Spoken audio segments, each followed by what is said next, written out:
আপুরা, আমি যেকোনো জামার না সরি হাতার তালপাট কাটি একদম শেষে। অর্থাৎ কাপড় যখন আমি কাটি তখন কিন্তু আমি তালপাট কাটি না। কারণ এতে করে আমার অনেক ভুল হয়। যতই আমি দক্ষ হই, যত বছরই আমি সেলাই করি না কেন, আমার এই জিনিসটা কেন যেন ভুল হয়েই যায়। দেখো আমি কিন্তু পুরো হাতাটা প্রায় সেলাই করে ফেলেছি, তোমরা দেখতে পেয়েছো। এখন জাস্ট ফিনিশিংটা করছি। হ্যাঁ, ফিনিশিংটা আসলে প্রত্যেকটা পর্যায়ে পর্যায়ে করতে হয়। এরপর জামাটা নিয়ে জামার মাপটাও মিলাচ্ছি, মানে টোটাল যা যা করা প্রয়োজন সবটাই কিন্তু করে নিচ্ছি। সবটা করে নেওয়ার পর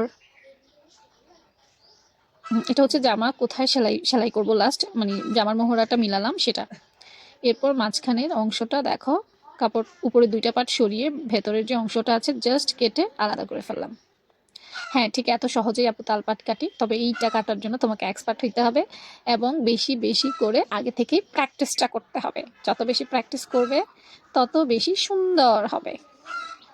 তো কারা কারা আপুর মতো কাটিং করো অবশ্যই জানাতে ভুলো না।